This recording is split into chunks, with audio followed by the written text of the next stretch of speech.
I could have killed you all by now, but I didn't, for I wanted to demonstrate my power to you and to all the earth. So you still think you are so great, do you, and defy my power, and refuse to let my people go?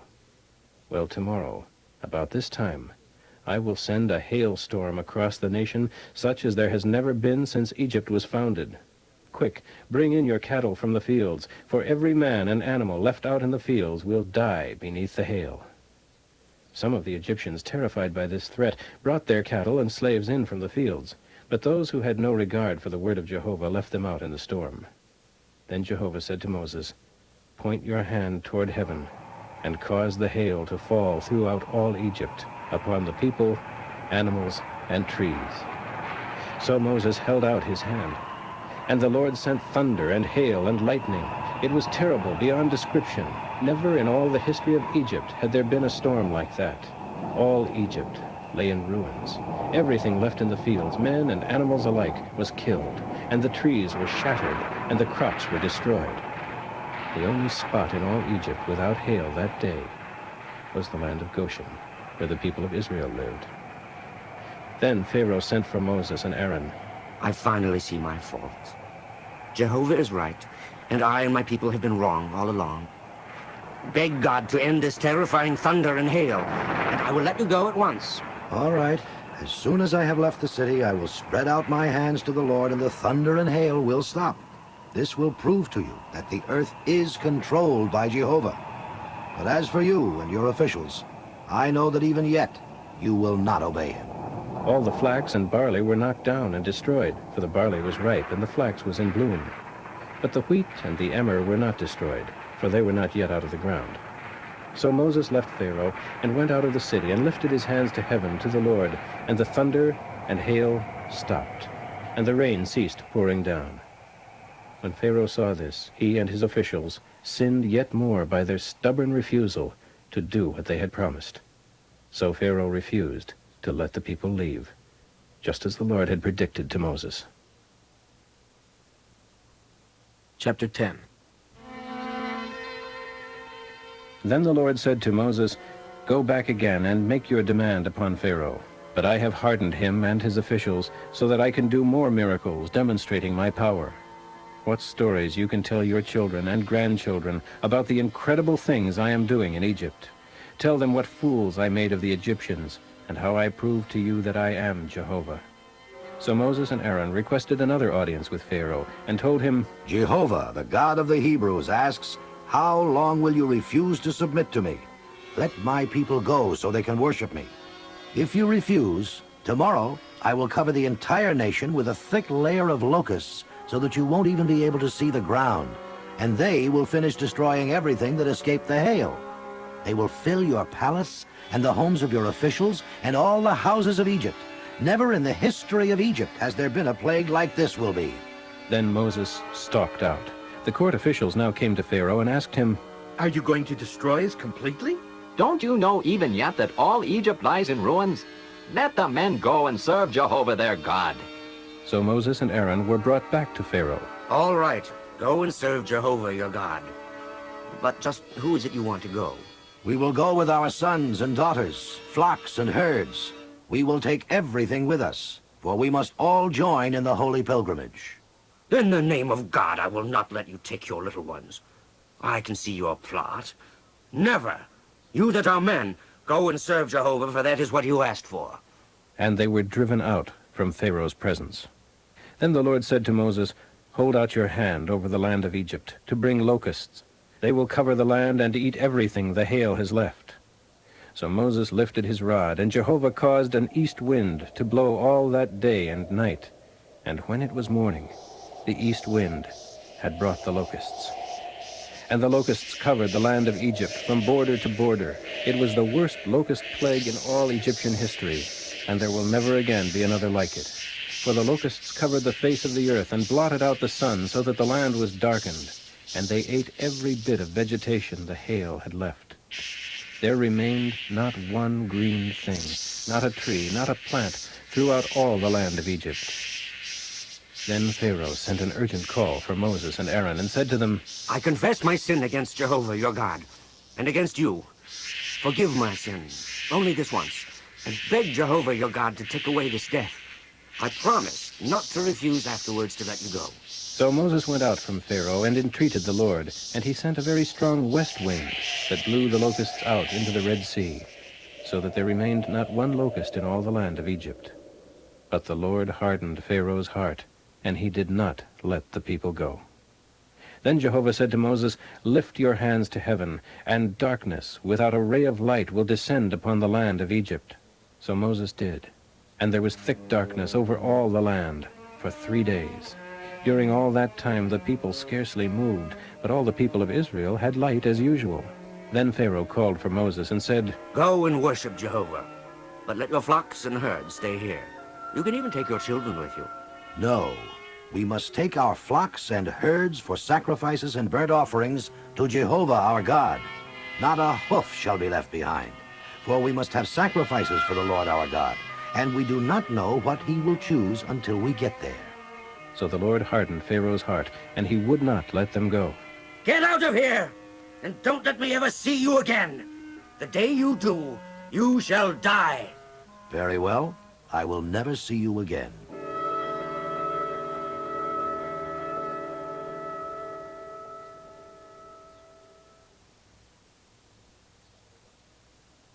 Chapter 11. Then the Lord said to Moses, "I will send just one more disaster on Pharaoh and his land, and after that he will let you go. In fact, he will be so anxious to get rid of you that he will practically throw you out of the country. Tell all the men and women of Israel to prepare to ask their Egyptian neighbors for costly gold and silver jewelry." For God caused the Egyptians to be very favorable to the people of Israel, and Moses was a very great man in the land of Egypt, and was revered by Pharaoh's officials and the Egyptian people alike. Now Moses announced to Pharaoh, Jehovah says, about midnight I will pass through Egypt, and all the oldest sons shall die in every family in Egypt, from the oldest child of Pharaoh, heir to his throne, to the oldest child of his lowliest slave, and even the firstborn of the animals. The wail of death will resound throughout the entire land of Egypt. Never before has there been such anguish, and it will never be again. But not a dog shall move his tongue against any of the people of Israel, nor shall any of their animals die. Then you will know that Jehovah makes a distinction between Egyptians and Israelis. All these officials of yours will come running to me, bowing low and begging, "Please leave at once and take all your people with you. Only then will I go." Then, red-faced with anger, Moses stomped from the palace.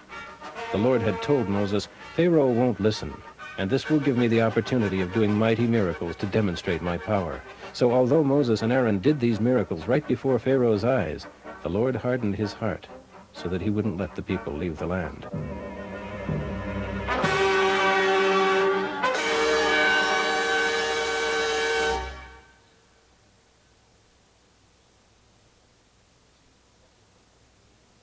Chapter 12. Then the Lord said to Moses and Aaron, "From now on, this month will be the first and most important month of the Jewish calendar. Annually, on the 10th day of this month, announce this to all the people of Israel: each family shall get a lamb. Or if a family is small, let it share the lamb with another small family in the neighborhood. Whether to share in this way depends on the size of the families. This animal shall be a year-old male, either a sheep or a goat, without any defects. On the evening of the 14th day of this month, all these lambs shall be killed, and their blood shall be placed on the 2 side frames of the door of every home, and on the panel above the door. Use the blood of the lamb eaten in that home. Everyone shall eat roast lamb that night, with unleavened bread and bitter herbs. The meat must not be eaten raw or boiled, but roasted, including the head, legs, heart, and liver. Don't eat any of it the next day. If all is not eaten that night, burn what is left. Eat it with your traveling clothes on, prepared for a long journey, wearing your walking shoes and carrying your walking sticks in your hands. Eat it hurriedly. This observance shall be called the Lord's Passover, for I will pass through the land of Egypt tonight, and kill all the oldest sons and firstborn male animals in all the land of Egypt, and execute judgment upon all the gods of Egypt, for I am Jehovah. The blood you have placed on the doorposts will be proof that you obey me, and when I see the blood, I will pass over you, and I will not destroy your firstborn children when I smite the land of Egypt. You shall celebrate this event each year. This is a permanent law to remind you of this fatal night. The celebration shall last 7 days. For that entire period, you are to eat only bread made without yeast. Anyone who disobeys this rule at any time during the 7 days of the celebration shall be excommunicated from Israel. On the first day of the celebration, and again on the 7th day, there will be special religious services for the entire congregation, and no work of any kind may be done on those days except the preparation of food. This annual celebration with unleavened bread will cause you always to remember today as the day when I brought you out of the land of Egypt. So it is a law that you must celebrate this day annually, generation after generation. Only bread without yeast may be eaten from the evening of the 14th day of the month until the evening of the 21st day of the month. For these 7 days there must be no trace of yeast in your homes. During that time, anyone who eats anything that has yeast in it shall be excommunicated from the congregation of Israel. These same rules apply to foreigners who are living among you just as much as to those born in the land. Again, I repeat, during those days you must not eat anything made with yeast. Serve only yeastless bread. Then Moses called for all the elders of Israel and said to them, Go and get lambs from your flocks, a lamb for one or more families, depending upon the number of persons in the families, and kill the lamb, so that God will pass over you and not destroy you. Drain the lamb's blood into a basin, and then take a cluster of hyssop branches and dip them into the lamb's blood, and strike the hyssop against the lintel above the door and against the 2 side panels, so that there will be blood upon them, and none of you shall go outside all night. For Jehovah will pass through the land and kill the Egyptians. But when he sees the blood upon the panel at the top of the door and on the 2 side pieces, he will pass over that home and not permit the destroyer to enter and kill your firstborn. And remember, this is a permanent law for you and your posterity. And when you come into the land that the Lord will give you, just as he promised, and when you are celebrating the Passover, and your children ask, What does all this mean? What is this ceremony about? You will reply, It is the celebration of Jehovah's passing over us. For he passed over the homes of the people of Israel, though he killed the Egyptians. He passed over our houses and did not come in to destroy us. And all the people bowed their heads and worshipped. So the people of Israel did as Moses and Aaron had commanded, and that night, at midnight, Jehovah killed all the firstborn sons in the land of Egypt, from Pharaoh's oldest son to the oldest son of the captive in the dungeon, also all the firstborn of the cattle. Then Pharaoh and his officials and all the people of Egypt got up in the night, and there was bitter crying throughout all the land of Egypt, for there was not a house where there was not one dead. And Pharaoh summoned Moses and Aaron during the night and said, Leave us, please. Go away, all of you. Go and serve Jehovah, as you said. Take your flocks and herds and be gone. And oh, give me a blessing as you go. And the Egyptians were urgent upon the people of Israel to get them out of the land as quickly as possible, for they said, We are as good as dead. The Israelis took with them their bread dough without yeast, and bound their kneading troughs into their spare clothes, and carried them on their shoulders. And the people of Israel did as Moses said, and asked the Egyptians for silver and gold, jewelry, and for clothing. And the Lord gave the Israelis favor with the Egyptians, so that they gave them whatever they wanted, and the Egyptians were practically stripped of everything they owned.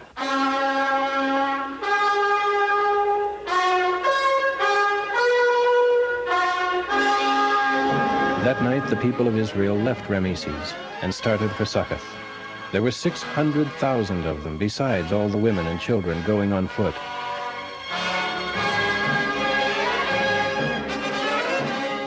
People of various sorts went with them, and there were flocks and herds, a vast exodus of cattle. When they stopped to eat, they baked bread from the yeastless dough they had brought along. It was yeastless because the people were pushed out of Egypt and didn't have time to wait for bread to rise to take with them on the trip. The sons of Jacob and their descendants had lived in Egypt 430 years. And it was on the last day of the 430th year that all of Jehovah's people left the land. This night was selected by the Lord to bring his people out from the land of Egypt. So the same night was selected as the date of the annual celebration of God's deliverance. Then Jehovah said to Moses and Aaron, "These are the rules concerning the observance of the Passover. No foreigners shall eat the lamb, but any slave who has been purchased may eat it if he has been circumcised. A hired servant or a visiting foreigner may not eat of it. You shall, all of you who eat each lamb, eat it together in one house, and not carry it outside, and you shall not break any of its bones. All the congregation of Israel shall observe this memorial at the same time. As to foreigners, if they are living with you and want to observe the Passover with you, let all the males be circumcised, and then they may come and celebrate with you. Then they shall be just as though they had been born among you. But no uncircumcised person shall ever eat the lamb. The same law applies to those born in Israel and to foreigners living among you."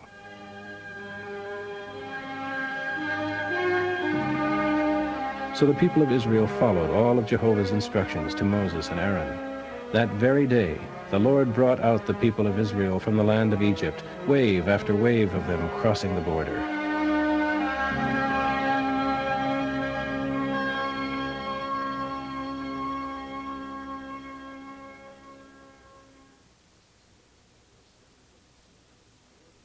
Chapter 13. The Lord instructed Moses, "Dedicate to me all of the firstborn sons of Israel, and every firstborn male animal. They are mine." Then Moses said to the people, This is a day to remember forever, the day of leaving Egypt and your slavery. For the Lord has brought you out with mighty miracles. Now remember, during the annual celebration of this event, you are to use no yeast. Don't even have any in your homes.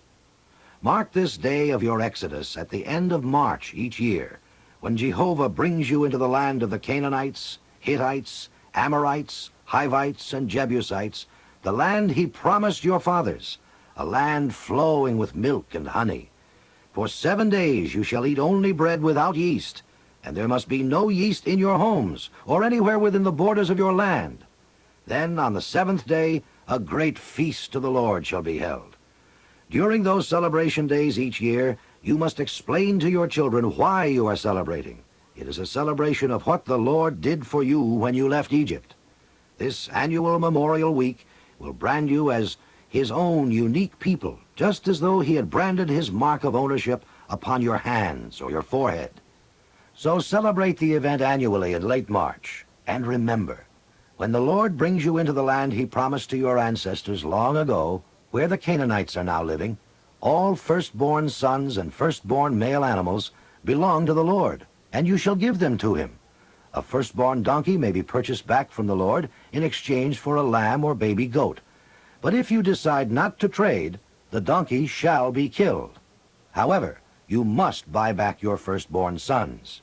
And in the future, when your children ask you, "What is this all about?" you shall tell them, "With mighty miracles, Jehovah brought us out of Egypt from our slavery. Pharaoh wouldn't let us go. So Jehovah killed all the firstborn males throughout the land of Egypt, both of men and animals. That is why we now give all the firstborn males to the Lord, except that all the eldest sons are always bought back. Again I say, this celebration shall identify you as God's people, just as much as if his brand of ownership were placed upon your foreheads. It is a reminder that the Lord brought us out of Egypt with great power." So at last, Pharaoh let the people go. God did not lead them through the land of the Philistines, although that was the most direct route from Egypt to the Promised Land. The reason was that God felt the people might become discouraged by having to fight their way through, even though they had left Egypt armed. He thought they might return to Egypt. Instead, God led them along a route through the Red Sea wilderness. Moses took the bones of Joseph with them, for Joseph had made the sons of Israel vow before God that they would take his bones with them when God led them out of Egypt, as he was sure God would. Leaving Succoth, they camped in Etham at the edge of the wilderness. The Lord guided them by a pillar of cloud during the daytime and by a pillar of fire at night, so they could travel either by day or night. The cloud and fire were never out of sight. Chapter 14. Jehovah now instructed Moses, "Tell the people to turn toward Pi-hahiroth, between Migdol and the sea, opposite Baal-zephon, and to camp there along the shore. For Pharaoh will think, 'Those Israelites are trapped now between the desert and the sea.' And once again I will harden Pharaoh's heart, and he will chase after you. I have planned this to gain great honor and glory over Pharaoh and all his armies. And the Egyptians shall know that I am the Lord." So they camped where they were told. When word reached the king of Egypt that the Israelis were not planning to return to Egypt after 3 days, but to keep on going, Pharaoh and his staff became bold again. What is this we have done? Letting all these slaves get away. They asked. So Pharaoh led the chase in his chariot, followed by the pick of Egypt's chariot corps, 600 chariots in all, and other chariots driven by Egyptian officers.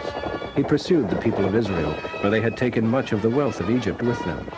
Pharaoh's entire cavalry, horses, chariots, and charioteers, was used in the chase, and the Egyptian army overtook the people of Israel as they were camped beside the shore near Pi-hahiroth, across from Baal-zephon.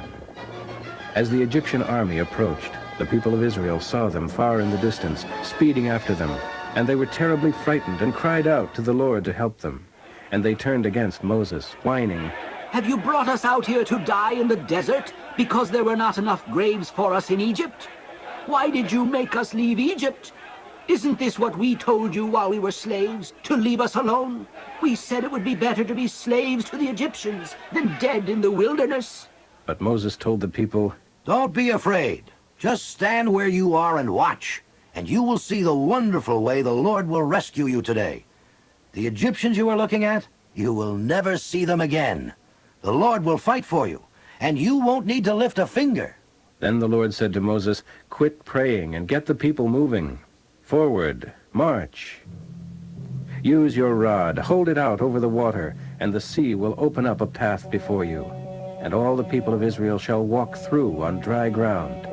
I will harden the hearts of the Egyptians, and they will go in after you, and you will see the honor I will get in defeating Pharaoh and all his armies, chariots, and horsemen.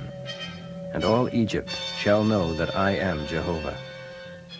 Then the angel of God, who was leading the people of Israel, moved the cloud around behind them, and it stood between the people of Israel and the Egyptians.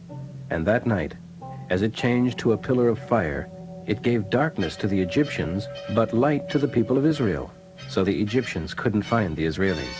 Meanwhile, Moses stretched his rod over the sea, and the Lord opened up a path through the sea with walls of water on each side, and a strong east wind blew all that night, drying the sea bottom. So the people of Israel walked through the sea on dry ground. Then the Egyptians followed them between the walls of water along the bottom of the sea, all of Pharaoh's horses, chariots, and horsemen. But in the early morning, Jehovah looked down from the cloud of fire upon the array of Egyptians and began to harass them. Their chariot wheels began coming off, so that their chariots scraped along the dry ground. Let's get out of here. Jehovah's fighting for them and against us. When all the Israelites were on the other side, the Lord said to Moses, "Stretch out your hand again over the sea, so that the waters will come back over the Egyptians and their chariots and horsemen." Moses did, and the sea returned to normal beneath the morning light. The Egyptians tried to flee, but the Lord drowned them in the sea. The water covered the path and the chariots and horsemen. And of all the army of Pharaoh that chased after Israel through the sea, not one remained alive. The people of Israel had walked through on dry land, and the waters had been walled up on either side of them. Thus Jehovah saved Israel that day from the Egyptians. And the people of Israel saw the Egyptians dead, washed up on the seashore. When the people of Israel saw the mighty miracle the Lord had done for them against the Egyptians, they were afraid and revered the Lord, and believed in him and in his servant Moses. Chapter 15. Then Moses and the people of Israel sang this song to the Lord. I will sing to the Lord, for he has triumphed gloriously. He has thrown both horse and rider into the sea. The Lord is my strength, my song, and my salvation. He is my God, and I will praise him. He is my father's God. I will exalt him. The Lord is a warrior. Yes, Jehovah is his name. He has overthrown Pharaoh's chariots and armies, drowning them in the sea. The famous Egyptian captains are dead beneath the waves. The water covers them. They went down into the depths like a stone. Your right hand, O Lord, is glorious in power. It dashes the enemy to pieces. In the greatness of your majesty, you overthrew all those who rose against you. You sent forth your anger, and it consumed them as fire consumes straw. At the blast of your breath, the waters divided. They stood as solid walls to hold the seas apart. The enemy said, I will chase after them, catch up with them, destroy them. I will cut them apart with my sword and divide the captured booty. But God blew with his wind, and the sea covered them. They sank as lead in the mighty waters. Who else is like the Lord among the gods? Who is glorious in holiness like him? Who is so awesome in splendor, a wonder-working God? You reached out your hand, and the earth swallowed them. You have led the people you redeemed, but in your loving kindness you have guided them wonderfully to your holy land. The nations heard what happened, and they trembled. Fear has gripped the people of Philistia. The leaders of Edom are appalled. The mighty men of Moab tremble. All the people of Canaan melt with fear. Terror and dread have overcome them. O Lord, because of your great power, they won't attack us. Your people whom you purchased will pass by them in safety. You will bring them in and plant them on your mountain, your own homeland, Lord, the sanctuary you made for them to live in. Jehovah shall reign forever and forever. The horses of Pharaoh, his horsemen and his chariots tried to follow through the sea, but the Lord let down the walls of water on them, while the people of Israel walked through on dry land. Then Miriam the prophetess, the sister of Aaron, took a timbrel and led the women in dances. And Miriam sang this song.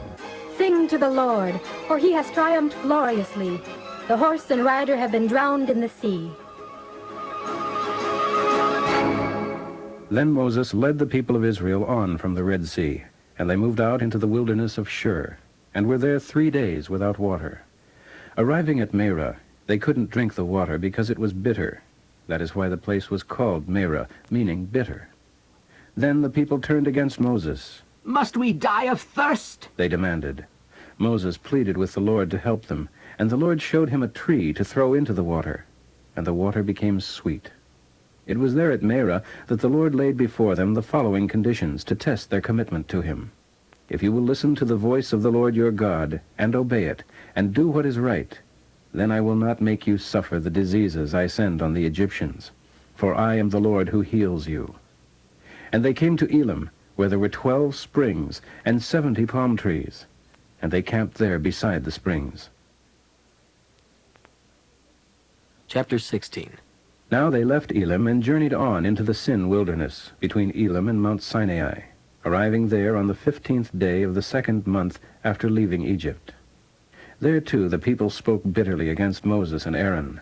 Oh, that we were back in Egypt, and that the Lord had killed us there, for there we had plenty to eat. But now you have brought us into this wilderness to kill us with starvation.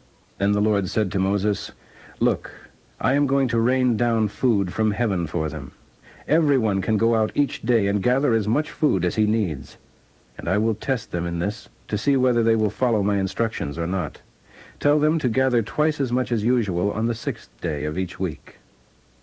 Then Moses and Aaron called a meeting of all the people of Israel and told them, This evening you will realize that it was the Lord who brought you out of the land of Egypt. In the morning you will see more of his glory, for he has heard your complaints against him. For you aren't really complaining against us. Who are we? The Lord will give you meat to eat in the evening and bread in the morning. Come now before Jehovah and hear his reply to your complaints. So Aaron called them together. And suddenly, out toward the wilderness, from within the guiding cloud, there appeared the awesome glory of Jehovah. And Jehovah said to Moses, I have heard their complaints. Tell them in the evening you will have meat, and in the morning you will be stuffed with bread, and you shall know that I am Jehovah your God. That evening vast numbers of quail arrived and covered the camp. And in the morning the desert all around the camp was wet with dew, and when the dew disappeared later in the morning, it left tiny flakes of something as small as hoarfrost on the ground. When the people of Israel saw it, they asked each other, What is it? And Moses told them, "It is the food Jehovah has given you to eat. Jehovah has said for everyone to gather as much as is needed for his household, about 3 quarts for each person in his home." So the people of Israel went out and gathered it, and when they poured it into a 3-quart measure, there was just enough for everyone, 3 quarts apiece. Those who gathered a lot had nothing left over, and those who gathered little had no lack. Each home had just enough. And Moses told them, "Don't leave it overnight." But of course some of them wouldn't listen, and left it until morning. And when they looked, it was full of maggots, and had a terrible odor. And Moses was very angry with them. So they gathered the food morning by morning, each home according to its need. And when the sun became hot upon the ground, the food melted and disappeared. On the 6th day they gathered twice as much as usual, 6 quarts instead of 3. Then the leaders of the people came and asked Moses why this had been commanded them. And he told them, "Because the Lord has appointed tomorrow as a day of seriousness and rest, a holy Sabbath to the Lord, when we must refrain from doing our daily tasks. So cook as much as you want to today, and keep what is left overnight." And the next morning the food was wholesome and good, without maggots or odor. Moses said, "This is your food for today. For today is the Sabbath to Jehovah, and there will be no food on the ground today. Gather the food for 6 days, but the 7th is a Sabbath, and there will be none there for you on that day." But some of the people went out anyway to gather food, even though it was the Sabbath. But there wasn't any. "How long will these people refuse to obey?" the Lord asked Moses. "Don't they realize that I am giving them twice as much on the 6th day, so that there will be enough for 2 days? For the Lord has given you the 7th day as a day of Sabbath rest. Stay in your tents, and don't go out to pick up food from the ground that day." So the people rested on the 7th day. And the food became known as manna, meaning, "What is it?" It was white, like coriander seed, and flat, and tasted like honey bread. Then Moses gave them this further instruction from the Lord. They were to take 3 quarts of it to be kept as a museum specimen forever, so that later generations could see the bread the Lord had fed them with in the wilderness, when he brought them from Egypt. Moses told Aaron to get a container and put 3 quarts of manna in it, and to keep it in a sacred place from generation to generation. Aaron did this, just as the Lord had instructed Moses, and eventually it was kept in the ark in the tabernacle. So the people of Israel ate the manna 40 years, until they arrived in the land of Canaan, where there were crops to eat. The omer, the container used to measure the manna, held about 3 quarts.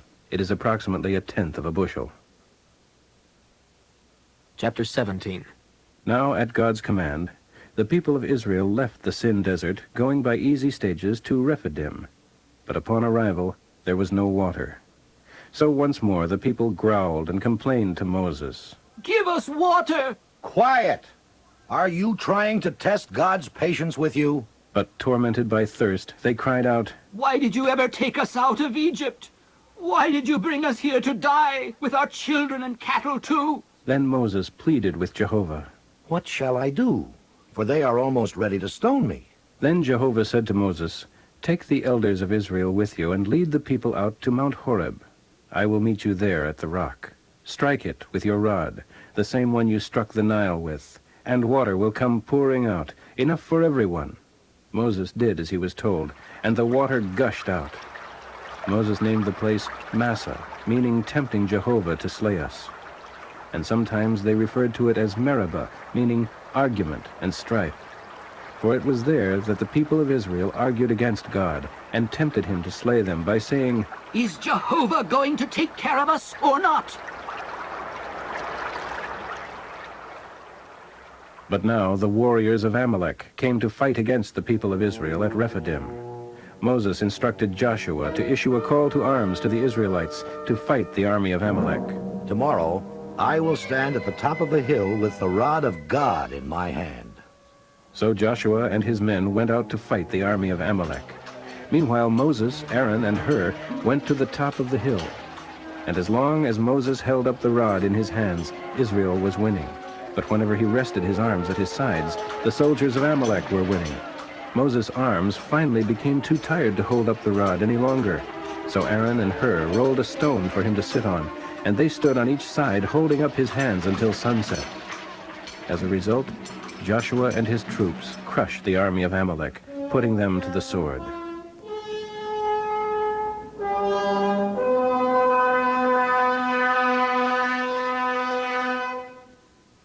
Then the Lord instructed Moses, "Write this into a permanent record, to be remembered forever, and announce to Joshua that I will utterly blot out every trace of Amalek." Moses built an altar there and called it Jehovah Nissi, meaning Jehovah is my flag. Raise the banner of the Lord, for the Lord will be at war with Amalek generation after generation. Chapter 18.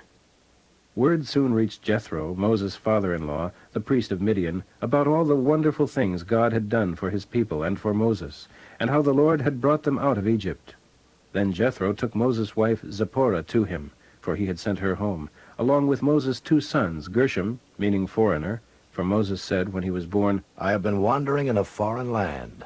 and Eleazar, meaning God is my help, for Moses said at his birth, The God of my fathers was my helper, and delivered me from the sword of Pharaoh. They arrived while Moses and the people were camped at Mount Sinai. Jethro, your father-in-law, has come to visit you, Moses was told. and he has brought your wife and your 2 sons. Moses went out to meet his father-in-law and greeted him warmly. They asked about each other's health, and then went into Moses' tent to talk further. Moses related to his father-in-law all that had been happening, and what the Lord had done to Pharaoh and the Egyptians in order to deliver Israel, and all the problems there had been along the way, and how the Lord had delivered his people from all of them. Jethro was very happy about everything the Lord had done for Israel, and about his bringing them out of Egypt. "Bless the Lord," Jethro said, "for he has saved you from the Egyptians and from Pharaoh, and has rescued Israel. I know now that the Lord is greater than any other god, because he delivered his people from the proud and cruel Egyptians." Jethro offered sacrifices to God, and afterwards Aaron and the leaders of Israel came to meet Jethro, and they all ate the sacrificial meal together before the Lord. The next day Moses sat, as usual, to hear the people's complaints against each other, from morning to evening. When Moses' father-in-law saw how much time this was taking, he said, "Why are you trying to do all this alone, with people standing here all day long to get your help?" Well, because the people come to me with their disputes to ask for God's decisions. I am their judge, deciding who is right and who is wrong and instructing them in God's ways. I apply the laws of God to their particular disputes. It's not right. You're going to wear yourself out. And if you do, what will happen to the people? Moses, this job is too heavy a burden for you to try to handle all by yourself. Now listen, and let me give you a word of advice, and God will bless you. Be these people's lawyer, their representative before God, bringing him their questions to decide. You will tell them his decisions, teaching them God's laws, and showing them the principles of godly living. Find some capable, godly, honest men who hate bribes, and appoint them as judges. 1 judge for each 1,000 people. He, in turn, will have 10 judges under him, each in charge of 100. And under each of them will be 2 judges, each responsible for the affairs of 50 people. And each of these will have 5 judges beneath him, each counseling 10 persons. Let these men be responsible to serve the people with justice at all times. Anything that is too important or complicated can be brought to you. But the smaller matters, they can take care of themselves. That way it will be easier for you because you will share the burden with them. If you follow this advice, and if the Lord agrees, you will be able to endure the pressures, and there will be peace and harmony in the camp." Moses listened to his father-in-law's advice and followed this suggestion. He chose able men from all over Israel and made them judges over the people, thousands, hundreds, 50s, and 10s. They were constantly available to administer justice. They brought the hard cases to Moses, but judged the smaller matters themselves. Soon afterwards, Moses let his father-in-law return to his own land. Chapter 19.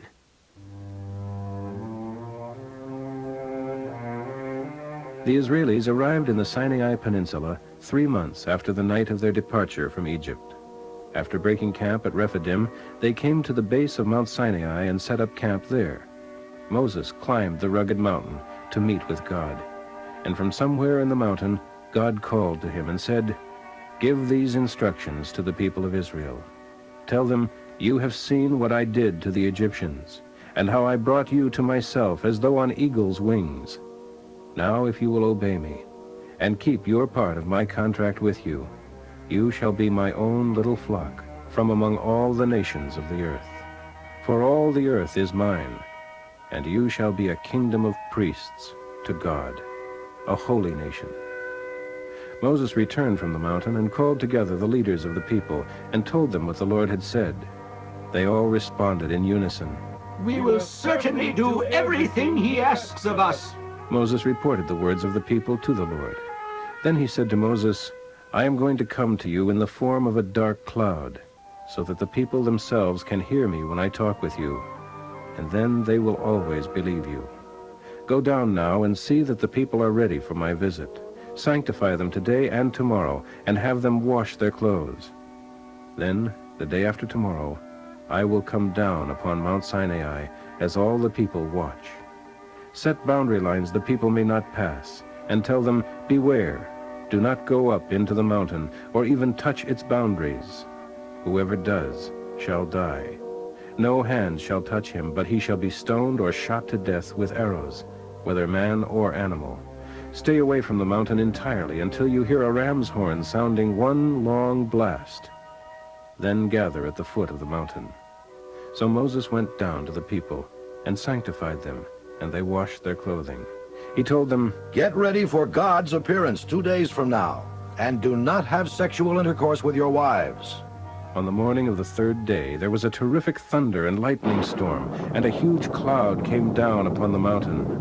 And there was a long, loud blast, as from a ram's horn, and all the people trembled.